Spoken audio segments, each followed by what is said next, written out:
எல்லாருக்கும் வணக்கம் and welcome back to my YouTube channel. This is Flomi here. எல்லா இண்டஸ்ட்ரியிலையுமே திடீர் மரணங்கள் ஏற்படுது. அந்த மரணங்களுக்கு காரணங்களை ஆராய்ச்சி செய்யறதுக்கு பக்கத்தில் போகிறாங்க. ரொம்ப சிம்பிளாக டிப்ரெஷன் அப்படின்ற ஒரு காரணத்தை சொல்லி அந்த மரணத்தை க்ளோஸ் பண்ணிடுறாங்க. இது ஒன்றும் பொய் அப்படின்லாம் சொல்லிட முடியாது.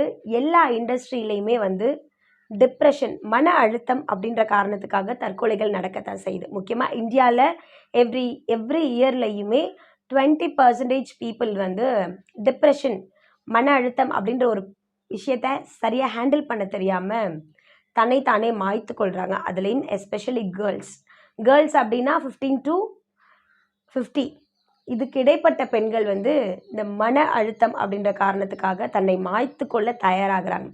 தற்கொலைக்கு தயாராகிற ஒரு பெண்ணோட மனநிலை எப்படி இருக்கும் கேட்டிங்கன்னா, நம்ம வாழ்கிறதுக்கான காரணம் எதுவுமே இல்லை.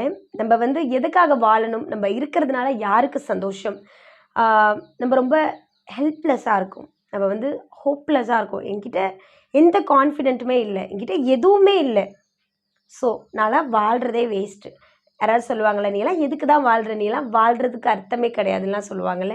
ஸோ அதை எல்லாமே அவங்களுக்கு தனக்குத்தானே சொல்லிக்குவாங்க. நான் ஒரு ஹெல்ப்லெஸ், நான் கான்ஃபிடென்ட்லெஸ், நான் ஹோப்லெஸ், நான் வெறு வேஸ்ட் பீஸ், இந்த மாதிரி நிறைய விஷயங்களை தனக்குத்தானே சொல்லிக்கிட்டே இருக்கிறதுனால அது என்ன ஆகுதுன்னா, மனசு அப்படியே ரொம்ப டைட் ஆகிடும்.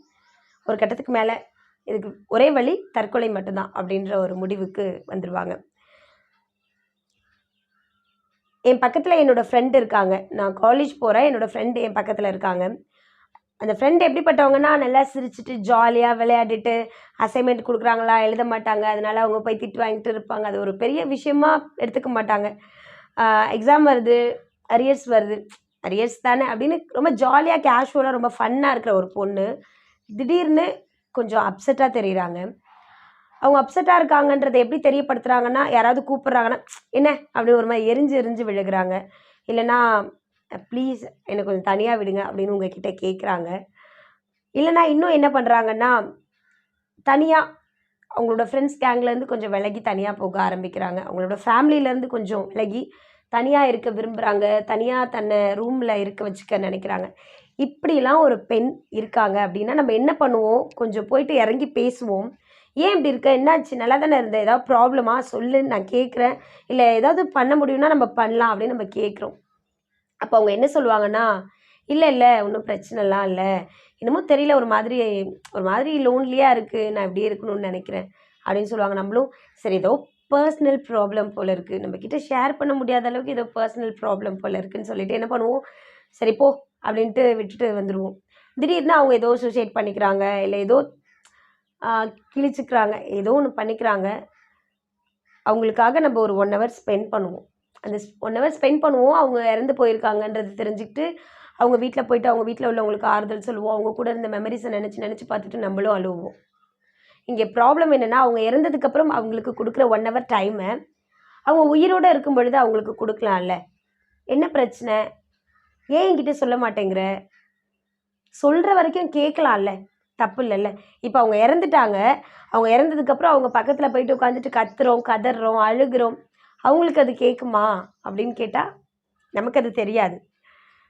ஆனால் அவங்க இருக்கும் பொழுது என்ன பிரச்சனைன்னு சொல்லு, நீ இப்படி இருக்கிற ஆள் இல்லையே, உங்ககிட்ட எவ்வளோ குட் குவாலிட்டிஸ் இருக்குது, நீ எவ்வளோ சூப்பராக டான்ஸ் பண்ணுவ, நீ எவ்வளோ சூப்பராக சிங் பண்ணுவ, நீ எவ்வளோ ஒரு பாசிட்டிவான பர்சன், எவ்வளோ ப்ராப்ளம் இருந்தாலும் ரொம்ப ஈஸியாக டேக்கிள் பண்ணுற ஆளாச்சே நீ ஏன் இப்போ இப்படி இருக்க, ஏன் உனக்கு என்கிட்ட சொல்ல பிடிக்கலையா, உனக்கு நான் நல்ல ஃப்ரெண்ட் இல்லையா அப்படின்ற அவங்க இறந்ததுக்கப்புறம் ஸ்பெண்ட் பண்ணுற அந்த 1 hour டைமை அவங்க இருக்கும் பொழுது ஸ்பெண்ட் பண்ணலாம், தப்பே கிடையாது.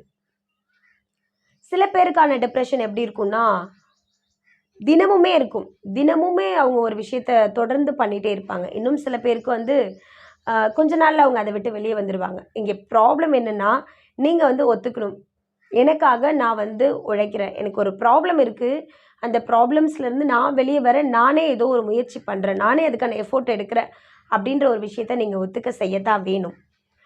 ஒரு கேன்சர் இருக்குது அப்படின்னா, இல்லை நான் ஊசியெல்லாம் போட்டுக்க மாட்டேன், இல்லை நான் இன்ஜெக்ஷன் எடுத்துக்க மாட்டேன் அப்படின்னு நம்ம சொன்னோம் அப்படின்னு சொன்னால் கஷ்டம் தானே, அதுலேருந்து க்யூர் ஆகவே முடியாது.